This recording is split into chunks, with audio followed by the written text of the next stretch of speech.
Welcome into the Hot Read podcast for Monday, November the 20th. I'm your host, Easton Freeze, Director of Published Content here at BrawleySportsMedia.com. We're also brought to you by the 440 Podcast Network. You can follow me on social media at Easton Freeze. I'm joined, as always, by producer JT. who you can follow on social media at JT_Ruhnke. JT, I was sitting here prepping the show, and you text me, Easton, I'm not trying to rush you, but the mob is at our doorstep. There were plenty of you in the comments raring to go as soon as the afternoon window of games ended when we promised we would start. Here we are. Are you ready for today's episode, JT?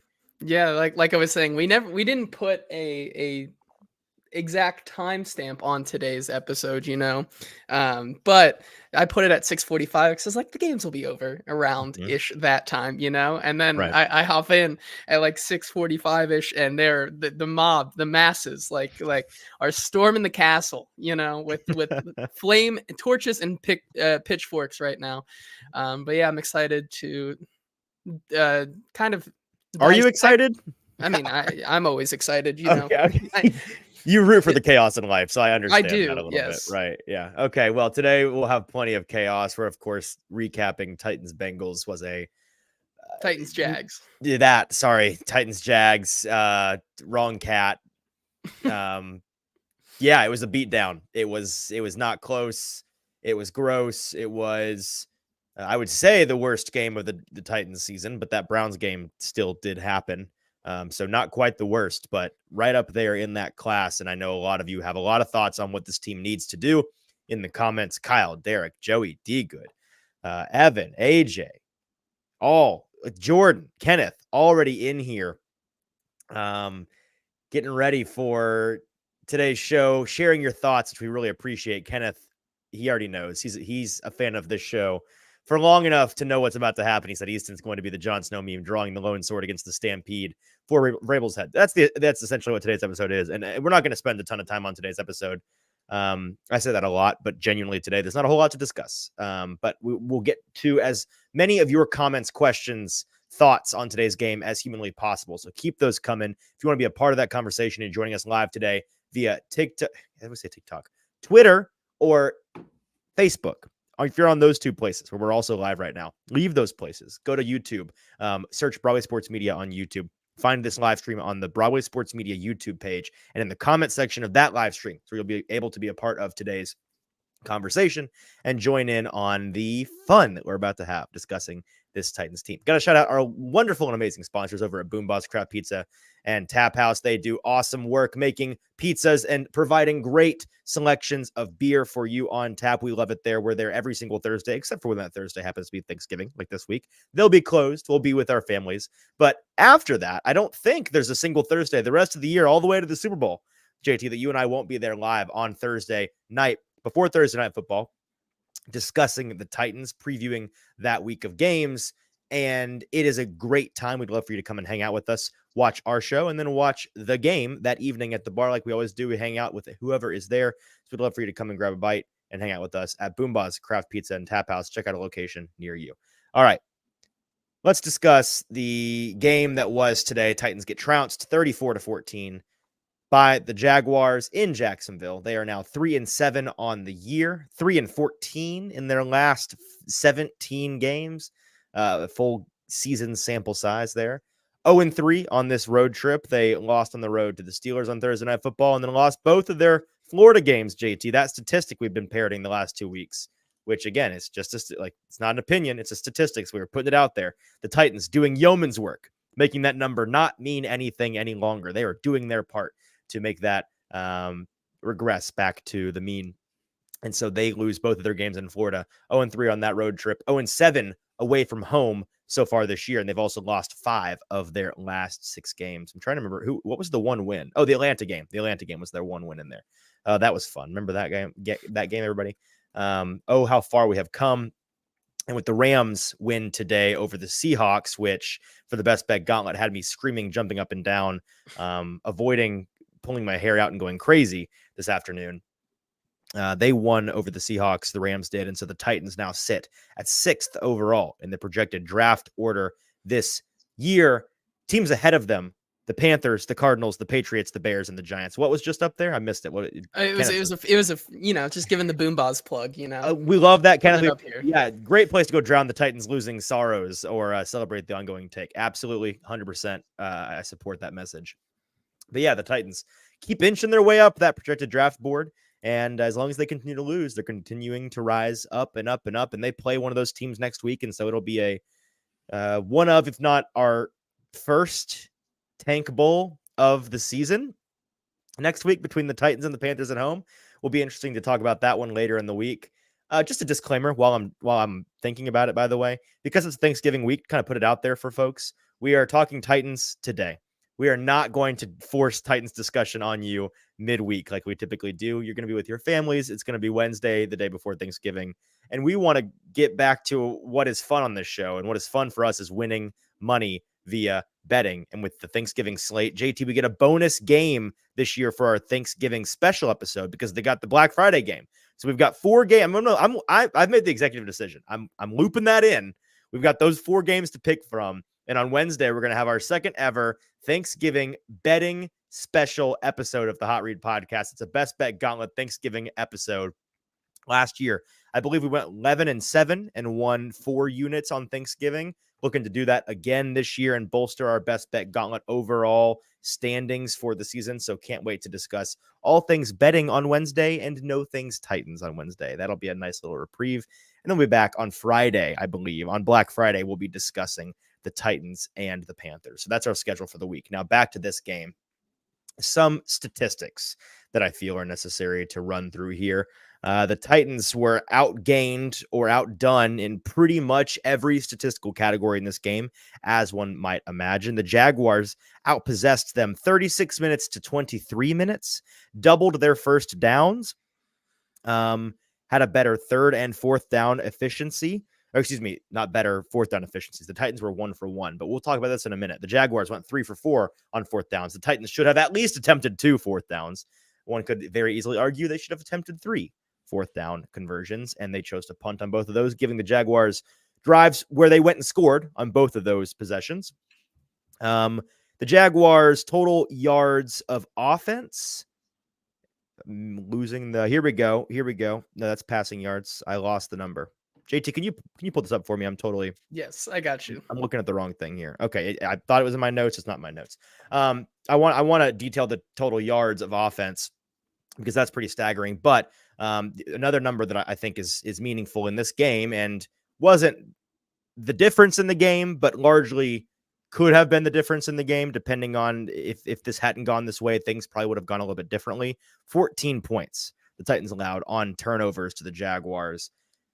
As Mike Vrabel put it in the post game, they're not in a position as a team to be able to do that and win ball games. They simply cannot do that. They gave up, again, 14 points to a Jaguars team that coming into this game were only +1 in turnover differential so far this season. JT, what was the yardage differential for me? The total yardage differential today was 389 for the Jacksonville Jaguars to 235 for the Tennessee Titans. Thank you. Yeah, so it was a sloppy day penalties wise. The Titans as well, 7 for 66 for the Titans, as the Jaguars only gave up 4 penalties for 29 yards. And one more number I'd like you to find me, JT. What was the total yardage and number of sacks on Will Levis today? I think that's important to pair. Actually, honestly, not terrible. 2 for 15 today. Okay, so 2 for 15. Yeah, so we'll have the pressure number out tomorrow, and that will tell more of the tale because he certainly was pressured on the majority of his dropbacks today.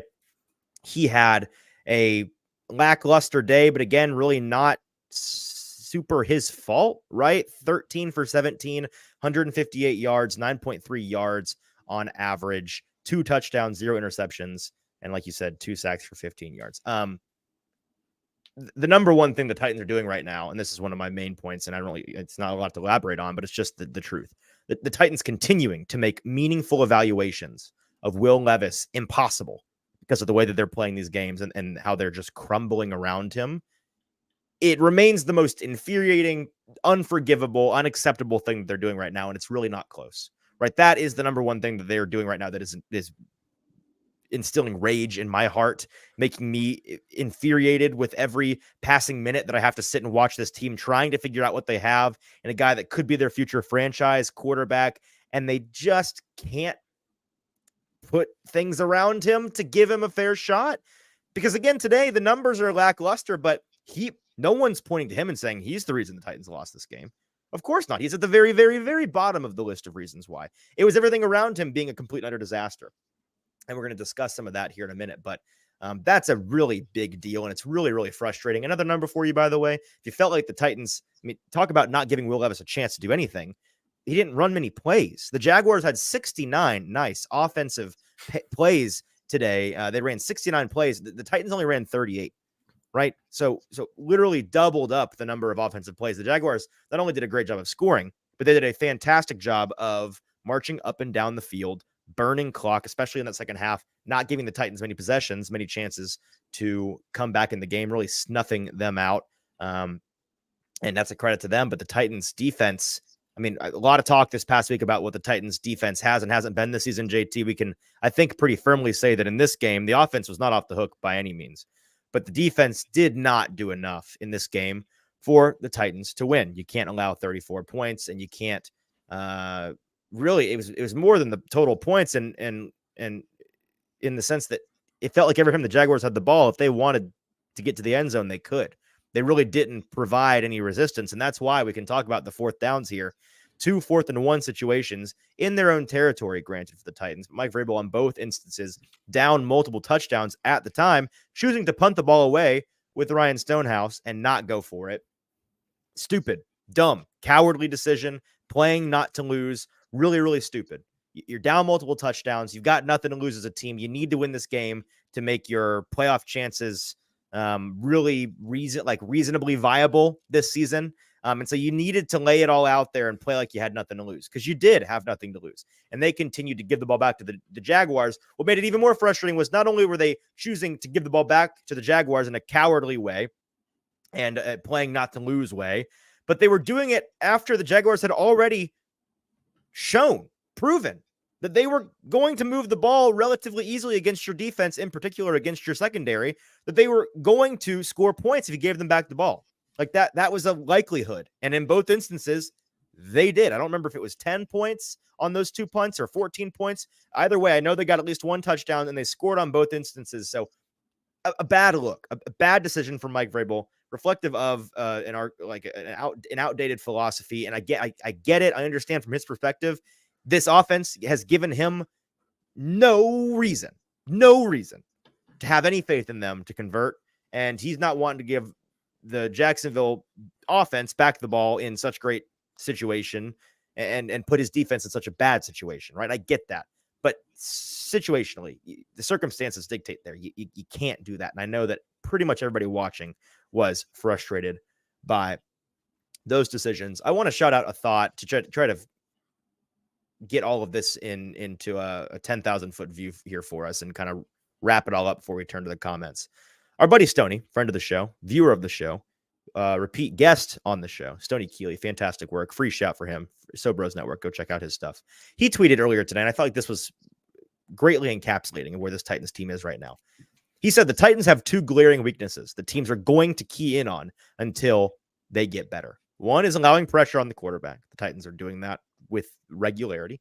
And number 2 is allowing explosives on defense. The Titans defense is allowing you to get chunk plays on a drive-by-drive basis. This is going to be every game until teams are proven otherwise, until the Titans prove that they can't do that to them. Adjusting expectations and maybe going for a walk instead of watching is a good idea, according to Stoney in his tweet, which I completely understand. And so folks are going to reasonably be frustrated and angry about this and demand change, right? That's where we are right now. It's the Titans have to change something. Something has to change. This is the mob's call. This is their cry right now, and it's reasonable and it's understandable. And as we talked about last week, the natural cycle of fanhood mobs, of fandom mob hunting down the Frankenstein in their town is one of 3 individuals in an NFL franchise. It is your head coach, your quarterback, or your GM. The Titans just recently switched off their quarterback. You can't come after Ryan Tannehill any longer, and Will Levis doesn't deserve to be come after even by the most irrational Titans fan right now. I'm not seeing anybody, luckily, JT, so far. Maybe I'm sure this will change because people are crazy. I'm not seeing anybody saying Levis is the problem here. So it's not Levis. Can't come after the quarterback. Can't come after the GM because Rand's been here for 10 seconds. He had SpongeBob's, potato chip, lint, and a paper clip to work with this past offseason. Was very hamstrung in terms of the assets and money at his disposal. And what he did with what he had has been fine. It's been ups and downs, but it's been largely fine. So that leaves the head coach, right? That leaves Mike Vrabel. And that's, of course, where folks are right now. They're calling for his job loudly, louder than it's ever been for Mike Vrabel. He wasn't even asked about it in his post-game press conference by somebody else in the media pool today. And that's where we are. That's where we are. I know we're about to discuss all of it in the comments. I know a lot of you disagree with me on this. And so we can have that discussion now, but I want to put out my initial thought, my opening statement on this, right? And then we can have that discussion. This cry that something has to change. I agree. Something has to change. Something has to change. You know what has to change with this team for them to get better, JT? Some would argue it needs to be Mike Vrabel. And maybe that's the case. Maybe. We can't say for sure you change out Mike Vrabel and down the road this team has success. What I can say for sure you can change out and this team has success down the road is you need to take a bunch of the players that are on this team and get them off of this team and then bring in a bunch of new players that are better to play on this team. Like that's the change that has to be made. You need a bunch of new guys. And I want us to visualize two levers, right? Like maybe like on a soundboard, like a dial, you go up and down, one high or low, like a thermometer, a temperature gauge, right? And you have coaching and you have player personnel execution, right? They both are down here right now. I don't think anybody's disagreeing with that. They're both not doing well. They're both turned down real low. Theoretically, you can change Mike Vrabel coaching down here low into whatever your personal idea of the perfect coach for this Titans team right now, the guy that would get the most juice out of the squeeze with this current situation. Okay, so we turn that coaching dial up all the way. We get that best guy in there, and you've still got what you've got, player personnel. What's the increase? Is it 25% better team? 30% better performance? Like what? How much more are you getting out of this squad? Okay, it's marginal, but it's some. Right? Okay, so let's turn coaching back down. It's still Vrabel. You still got Vrabel, but you turn the player personnel execution dial all the way up, right? You get rid of the bums on this team. You add a bunch of guys that can ball. What's the ceiling there? It's 300, 400, 500% better than what the Titans are currently doing. Like that's the solution. You've got to get new guys. And as I'm not going to force everybody to listen to me parrot all of the things that I said about Mike Vrabel and his hot seat last week, but I'm here to tell you all of those thoughts I had then, they still apply now. Now, maybe I'm wrong. Maybe Mike Vrabel is not a great coach. I've been wrong before. I'll be wrong again. What I'm going to say though is this situation is not coaching right now. This situation is this roster plainly and obviously sucks. And I've had some folks push back on me like this team's 3-14 in their last 17 games. They're not that bad. Yes, they are. Yes, they are. Like, look, use your eyeballs. Watch. They are so clearly and obviously that bad. Now, am I saying that everybody on the team is this? No, of course. There are some really good players on this team. Really, really good. But football is a team sport. It requires 22 individuals on either side of the ball and specialists in order for you to not have any holes that other teams can exploit. And this Titans team, while they're not terrible top to bottom, the quantity and quality of the holes on their roster are thus that they have real issues each and every week, that they aren't going to really get this ship to sail. It's going to sink. Like they've got too many cannonball gouges in the side of their ship of such a diameter that teams are running right through them. Teams are throwing right through them. Teams are defending them with ease. Teams are scoring so many more points than them, and it's not that difficult. Like that's where this team is at right now, and that is a player personnel execution situation. And because of that, Mike Vrabel, who is a solid, good coach at worst, as demonstrated by the 6 years he's been here. Don't be a prisoner of the moment. Try to take your fan brain hat off for a minute and look at what he's done. Okay, he came in, inherited a Titans team that had 9 wins, had 2 consecutive 9-win seasons after that. I think everybody agreed in those seasons he was doing more with less in those seasons, right? Some of those Marcus teams were tough, but they won 9 games. Then he had 2 really good seasons. What was it, 11 and 12 wins the next 2 seasons? And won the division twice. And then now he's on last season, started out really strong, fell apart down the back half of the stretch, largely due to injuries and lack of talent. And then this season, he's having a downright bad season with a downright bad roster, right? So taking his career that whole thing as the whole of its parts, the sum of its parts, he is a, at worst, solid to good coach, right? That's really hard to come by in the NFL. Can you do better? Sure, you can do better. Sure, you can. Are you going to if you fire him and go hire somebody else? Ben Johnson being thrown around. And listen, I love Ben Johnson, offensive coordinator for the Lions. See, dude's a baller. I'm looking forward to him getting a head coaching opportunity. I like what he's doing. But if you want to look at his resume right now as a coordinator, as a play caller, it's practically a carbon copy of one Mr. Adam Gase. And we saw how that turned out. That's just one of thousands of instances, thousands of what's the word I'm looking for? Examples. There we go, Easton. Examples that I can point to and say the grass is so often not greener on the other side with head coaching. You got to play the numbers here. And Mike Vrabel is a good coach. That is why I'm not saying he's untouchable. I'm not saying he's infallible. I started the show today, JT, did I not? Saying that that was very bad. He did some bad things. It's inexcusable. I'm frustrated. Like this is the binary. We're always talking about how the internet forces binaries on us and tries to convince our brains, our malleable little monkey brains, that it's one thing or another. It's X's or O's, it's O's and ones, right? In reality, there's a gray area. And the binary of the week right now for Titans fans is, will you either, with coaching in the NFL, it's either you're happy with the guy and you're cheering him on and you're like, this guy rocks, or he needs to be fired. It's one of those, either he's doing well or he needs to be unemployed. Like, that's the binary that's being pushed on us right now. I don't understand this idea that you can't criticize a coach like really heavily, be really frustrated with what he's doing in certain situations, and also recognize, I don't think firing this guy is best for the long-term to near-term future of this franchise. That's where I'm at with this team, with this guy. And I have more thoughts, but I know folks have been just peppering me in the comments. Should we go one by one here and discuss what the folks have to say? And I'm not here. I'm gonna try my best today not to tell you that you're wrong and you're stupid. Now, you might be wrong and stupid. I don't know what you've had to say, but if your general opinion is that you think Mike Vrabel is not the best case for this team, I'm not saying that's a crazy, like there's an argument there. I just don't think it's the winning one. That's just my opinion. That's all. So let's go through them, JT. Yeah, let's go through these. I'm gonna do my best as the hive mind is shooting out opinions left you can and moderate right for us. Thank you. Yes, I'll be the moderator in this debate, this one-sided, at least picture debate here. There's more of them, but it's also my is. show, so it's like it's the it balances out. And so we'll go for the first one here, kind of from what you were saying. Joey Turner says every player on this defense outside of Simmons, Tart, and Al-Shaair for the most part could be cut tomorrow and no one would notice. I think that's a little strong, but the idea it's is very strong, Joey, and he knows it too. The idea, you got a very good punter, you got a very good kicker, you've got some great on the defense, he said. Oh, he's saying just on defense. Yes. Oh, okay. Hang on. Now, who are the three he said? He said Simmons, Tart, Al-Shaair, and Al-Shaair. Yes. Yeah, no, that's not true. I mean, I'm with you now. It's a little strong. I get what he's saying though, in terms of the impact player element of things.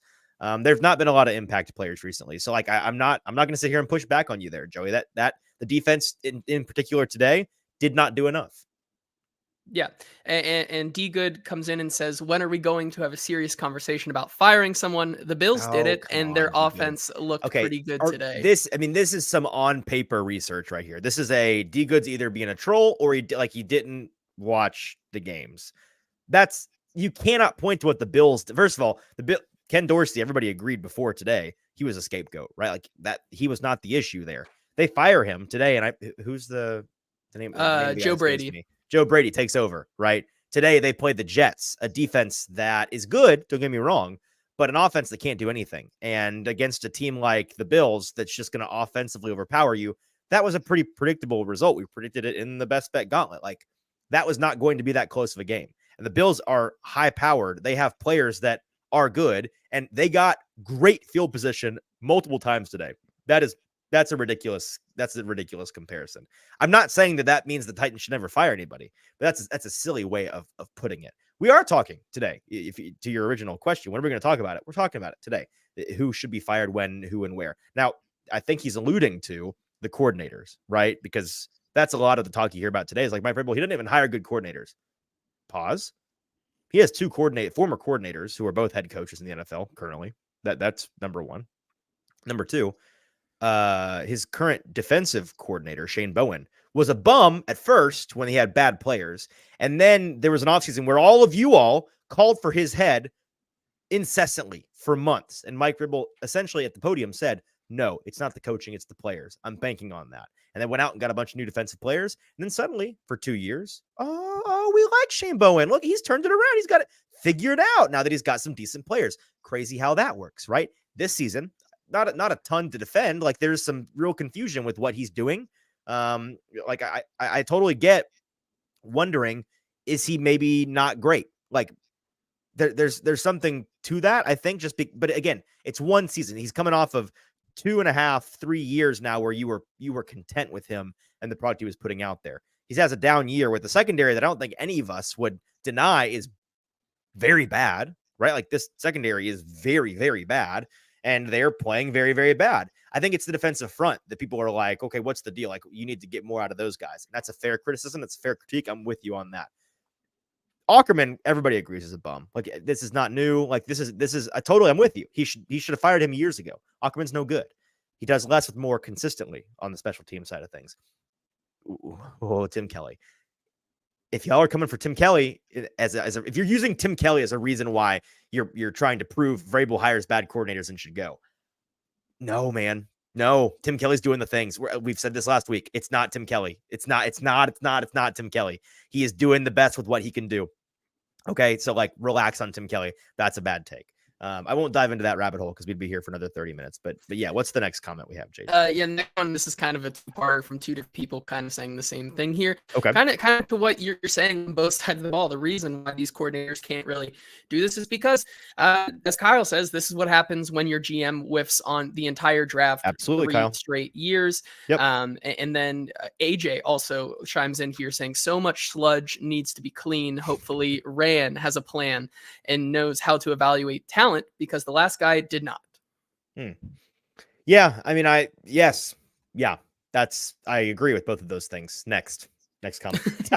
Good takes, boys. Yeah, and then Joey is in here again saying, not upset with the loss, expected the loss, basically wanted to lose for the tank, but man, can we at least look decent in losing? They looked awful all around the league. So many teams move the ball, make explosive plays on both sides of the ball, have their hiccups, but can go play ball week in and week out. These Titans make the game look so hard. And I agree with him, because when you get down to it, the only reason that the Titans scored today was on 2 trick plays that you should not have to rely on to move the ball more than 5 seconds. I don't think I actually tweeted this, but I thought about it many times because I was going to, and then all of a sudden Will Levis actually threw it downfield. But I swear to God, I did not see Will Levis from like the middle of the first quarter to like the end of the third quarter throw the ball 5 yards downfield to it. He didn't. He didn't have a constantly, chance to. It was constantly screen passes and trying to move move horizontally to move vertically. Yeah, and was that Joey who had that comment? Yes. Yeah, Joey, I mean, I agree largely with what you're saying. Can you throw it back up there real quick, JT? Yep. I wanted to reference one thing. Let's Sorry, see. I'm getting to it. No, you're good. You're good. Dead air. We love dead air. This is good programming. There we go. Yeah, so he's saying around the league, so many teams move the ball and make explosive plays on both sides of the ball. Yeah, and that's to get down to the bigger picture here. It's I think a combination of 2 bad things for the Titans. Feels like the players that are good enough are playing without passion, without like they're not executing at a high level. They're playing slow. They're playing like there's not juice there. Do you get what I'm saying? Like, it feels like some of the better players on this team, they're like, what they've got, they're capable of it. And you're just like, what do you do? Like, wake up. You play it with some juice, and they're not playing with juice. Then the other half of the team is guys that just don't have it. Guys like in the secondary and on the offensive line are the two groups that come to mind. They get exposed each and every week like clockwork, just run through the ringer. With those guys, I see effort. I just see shortcomings. I see serious limitations. And so it's that combination of things that is really not working for this team right now. And that's why it looks like not only are they bad, but it's more than that. Like Joey's saying, it's that they look like they're listless, like they're adrift at sea, and they've lost confidence in themselves. They've lost confidence in each other. Now, the way that they talk, I don't think that's the case, because they seem pretty in unison about the fact that that's not the case. And usually you could argue the teams lie, players lie. Yes. But when things are really going poorly, like with the Jets locker room situation, for example, there's always like some things start to leak. It starts to, that unified front, that message starts to leak oil a little bit. We've not had that with the Titans yet. So I'm holding off on that so far. JT, what else do we have from the folks in the comments? Yeah, and then a couple kind of to round it out here. I'm basically put a bow on what we've been saying here, and then we have two questions in here about your Okay. personal analysis on this game. Joseph Sure. says, putting my emotions aside, Mike Vrabel is a good head coach, but a terrible people person / communicator. And when a team is winning, no problem. But when losing, it comes across as extremely smug. Your thoughts? So Joseph, on you're that? correct. If what you mean, like to clarify, terrible people person and communicator to the public, to the media, right? Like from what we hear from players inside the building, from folks that work with Mike Vrabel inside the building, he's actually a very good people person. He's a very good communicator. We have to take the word for it because like we don't get to know. But to us, yes, I totally get it. It's the Belichick thing where he's Belichick and a curmudgeon and a little gremlin for 2 decades, and everyone doesn't care at all. He gets a total pass because he's winning rings every other year. That works. And then when he's not working, when things aren't going well, when they're losing, then that doesn't work, right? With Vrabel, right now, it doesn't work. It worked for a couple of years there when he was finding success and they were winning divisions and winning a ton of ball games and being exciting and doing all these things. That worked. Now it's not working as much. So I completely agree, Joseph. Yeah, and then AJ comes back in here, like we were saying, that if this were to happen this offseason and you sign guys like Willie Gay and T. Higgins while getting a stud tackle, people will stop their complaining because, Sure. right, if you'll stop Some your guys, some complaining dudes. if you get players who actually can execute on An the obvious field. point from AJ, but a true one. Yes, folks will indeed be less upset about a team if that team is not as bad anymore. I agree. And then we got a couple questions here about your personal just thoughts on the game today and some personnel evaluation. AJ asks, Easton, how does Levis look now? And when Jalen Duncan jumped in, what's the current assessment of both?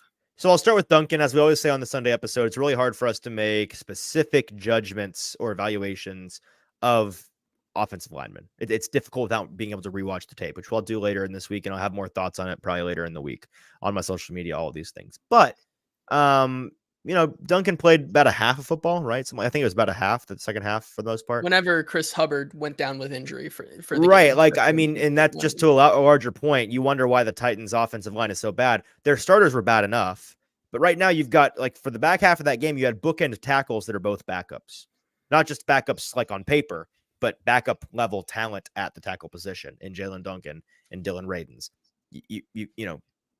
You're not going to do a whole lot with that in the NFL. That's the nature of the sport. Sorry, champ. Like you got to have that key to open the lock to unlock all the other things that you want to do.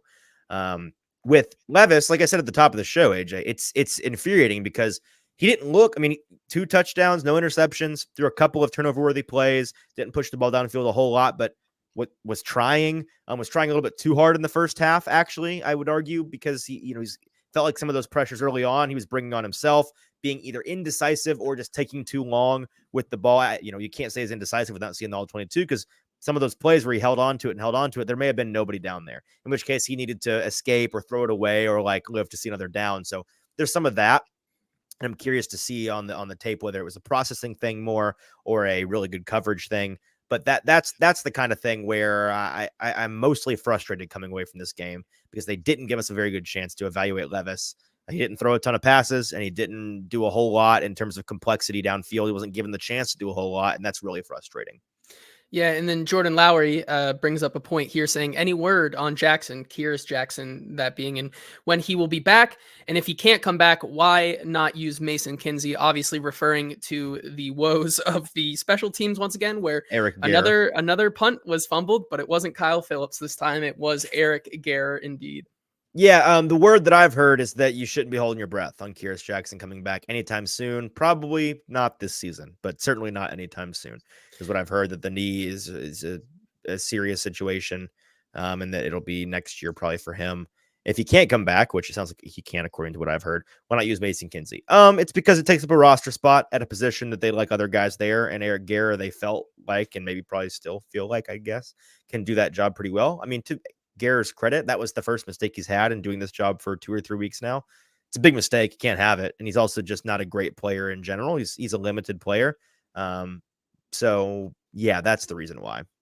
And then finally, Kenneth going to finish us off here with a bow, because he always has to with Hit me, you. Kenneth. Hit me. He says, is there anything Vrabel could do that would change your opinion on him, Yeah. or is personnel going to be the excuse all the way to the end of the season? No, totally. So it's a fair question. And I mean, Kenneth, if you really were paying attention, you know the answer, because last week I gave the long-term answer, and I had folks, I'm trying to find where I had a back and forth with some folks on this subject. And one guy basically said, he said, it's getting weird how much you're being loyal to Vrabel. It's not a loyalty thing. I don't have a loyalty to Mike Vrabel. I just use my eyes and try to come up with my opinions as objectively as possible as to what I think should and shouldn't be, right? Just form my opinion on things. And on this topic, my opinion remains that firing Mike Vrabel is bad for the long-term success of this team. It would be a foolish decision. So some thoughts, like I said on Twitter, the players on this team obviously suck, but fire Vrabel. That's the fix here, very sarcastically. Got a response that basically was pushing back on the idea that Vrabel doesn't deserve any blame. And my response to that was that Vrabel has been very frustrating recently. Like I said last week, there's no denying he's done some really frustrating things, some things that I think are dumb. Saying that firing him is a poor decision right now is in no way saying that he's great, that he's doing an awesome job. It's admitting that nobody, not him nor anybody else, is going to make, sorry, JT, chicken salad out of this chicken you-know-what squad. I don't understand why that's so hard to understand. And just trying to make sure I didn't misquote anybody here, just to be fair. Yeah, so your question, Kenneth, is there anything he can do to change my mind? Like I said last week, I will change my mind on if he is deserving of staying in this role or not, best for this team right now or not, once he's given some more to work with, right? And so, like, it's the whole less with more thing. If he's doing less with more, then I will change my opinion. This season, it's going to take him consistently doing things that are just like screaming incompetence, screaming like outdatedness, screaming I'm trying to think of a way you could do less with more with this roster and feel like, well, this roster should be better than that and Mike Vrabel, I think, should not get the most. And the honest answer is kind of no. So I guess to answer your question, Kenneth, this season, it would take a lot for me to change my opinion of him, because next year's the year. Next year's the year for him. I'm very confident that the temperature on Mike Vrabel inside the building right now with Amy Adams-Strunk, with Rand Carthon, it's pretty lukewarm, very lukewarm compared to the temperature outside the building. Now, maybe I'm wrong on that, but I'll be very, very surprised if I am. From what I've heard, from what I've seen, from what I think is logical, I think that they all see next year as the year for him. Like, he certainly is not, he's not got a crazy long leash in 2024, by no means. And this season, he can be, I said last week, he's doing less with less right now, which is not good. He needs to be doing enough with less, right? Like, just do what you are expected to do with what you have and not less. And he's absolutely doing less. If he somehow continues to do less the rest of the season, which I think is possible, although my personal belief is that they'll get to these. I mean, I think it's going to be funny. They're going to get this. I think 5 of their last 8 games are home games. I have a feeling they're going to have some sneaky good games in there. So it's going to be random, and it's going to be like, wait, how, why, where did this team come from? And there's going to be a lot of furious winning once they're down there, at like 3-11 or whatever, 4-11. And folks are like, no more wins. And then they win a game and look awesome in doing so. I could totally see on Christmas Eve us doing a show after they beat the Seattle Seahawks to get one more win, and people are furious that they're now out of the Marvin Harrison Jr. race or something like that because Will Levis put on a clinic. Like, that's going to happen for sure. It's going to happen. Yeah. Like, if you think that the Titans aren't winning another game this season, I think you're crazy. Man. Doesn't it seem like a very long shot that they don't win another game? But anyways, yeah. So that's my thought on that, Kenneth. I think the rest of the season, to give you a clear and honest answer, he'd have to be really, really incompetent the rest of the season for me to change my opinion on this season, him needing to go. And long term, this year and next, I think that after the season, no matter what happens outside of something unforeseen incompetency, he's going to get next year as the year, right? You got $100 million to spend in free agency. You've got it seems you're going to have a very high draft pick to get a couple of really nice players in here to help this team. That's going to be the more you're going to get 4 or 5 or 6 or more players that are come in next year. And you're like, these guys can work. We know they can work. We've seen them work elsewhere in the NFL, or we've seen them in college, and you got them with the 4th overall pick. And like, you need to go like this guy, he's going to work. A good coach makes this guy work. We know he does. And then next year, if he's not making him work, then it becomes okay. Here he's doing less with more still. And he's got more. He's doing less, and now he has more, I guess is the way you'd put it. And then it would be, yeah, like that needs to go. One more thing, Kenneth. Here's what is the most likely, most possible thing that could happen this season to change my mind on Mike Vrabel is you get something to like the dam breaks in the locker room, and you've got players, liking certain tweets on Twitter and posting cryptic things on Instagram and in their comments to us in the locker room, dropping some things here or there that like there's discord with Vrabel. We're not crazy about the message. You get a couple players only meetings where there's like leaks from that meeting, just disparaging the coaching and the message, like that kind of thing. The soap opera side of the NFL, that is what could theoretically happen. That could get me out on Vrabel. Because if this team was out, then I'd be like, you know what? If they're out, then you've lost the room, and you can't lose the room and keep losing. Like that means you need a change, even if it's, for the best for both parties and they go on to succeed somewhere else. Sometimes that's just what needs to, I mean, like look at Doug Peterson in Philadelphia. He's a good coach. I don't think anybody thinks he's a bad coach. He's a good coach. The Eagles just needed something fresh. They needed something new. The locker room was divided. The front office was kind of divided on Doug Peterson. They moved on. Both teams were, I think both parties there were better for it. So that's the kind of thing that could potentially happen. I don't have a whole lot more to say on this very informal episode. JT, do we have any more comments we should discuss, or do we want to get to the news and get out of here? No, we can just get to the news and then get out of here, I guess. All right, let's get to producer JT with the news then. Hit me. Yeah, let's do the AFC roundup, which is of course shorter because obviously saw one of the opponents today, and the other one continues their red hot winning streak here. And the Houston Texans, who beat the Arizona Cardinals 21-16, couldn't score 22 points to cash that, but we move on. But CJ Stroud continues to be the guy. Although I think Titans fans should become like low key Texans fans this year. That's what I think they should do. This Texans team's they're fun. They're likable in my opinion. It's like it's old Texans. They've not beaten the Titans yet, and like given them that reason to hate them. You got a new head coach, new quarterback, new fun pieces. Like it's a fun team to root for. I feel like most Titans fans would much rather see this version of the Texans go worst to first, win the division, and Jacksonville gets embarrassed. Like that's what I think. I think next week, Jacksonville versus Houston, you're going to have a lot of Titans fans secretly or publicly pulling for the blue and red team. Yeah, but CJ Stroud continues to work here. 27 of 37 today, 336 yards, 2 touchdowns. But the pressure is, he's fallen back down to earth a little bit with 3 interceptions on the day, making some bad decisions. But obviously, he's a rookie, so that's going to happen. Derek says he hopes they both lose, so I guess maybe ends in a tie next week. Maybe we'll have to see. One of them has to win the division, bro. You want the Colts to win? Is that what he's saying? Derek, you heard it here first, guys. Derek, big Colts guy. He wants them to win the division. But that brings us to the AFC South standings right now, where Jacksonville Jaguars with a win today go to 7-3. The Texans 6-4. The Colts on their bye stay at 5-5, and the Titans move to 3-7. And like you said earlier, they currently have the 6th overall pick in the NFL draft this upcoming year. Is that it?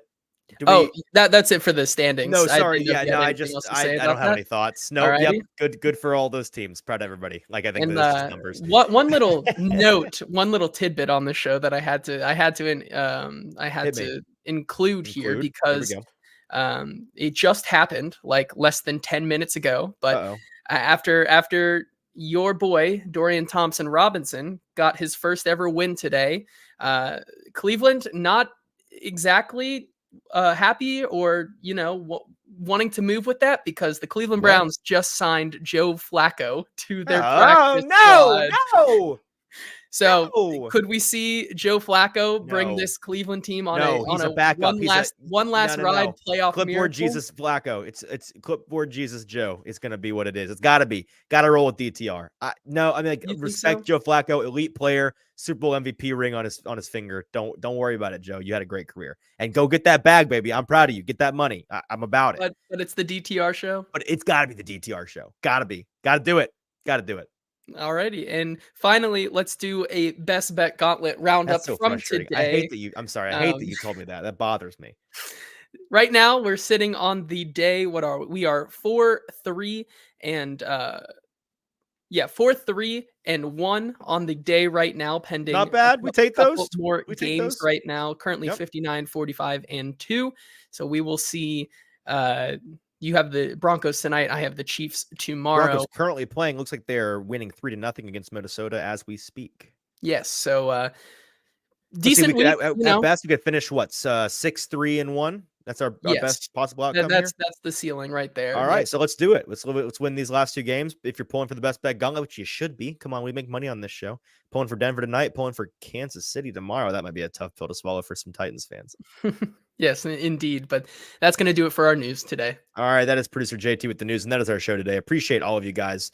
So impassioned in the comments. My boy Tanner Sexton, what's up, sexy? He says in the comments, thinking we might win the division in 2032. Not sure yet, but looking likely. Yeah, I like that thought, Tanner. Well, set the bar low. You can only impress from there on out. And just to wrap up today's topic and the Discord here. This from Derek. He says, if he stays, referring to Mike Vrabel, no more excuses from Vrabel supporters next year. He either gets it done or he's gone. 100%. Absolutely. You can hold me to that next year. If I'm still on the y'all are wrong about Vrabel, you need to pump the brakes on Vrabel train by then. You can bring this back up. So clip it now.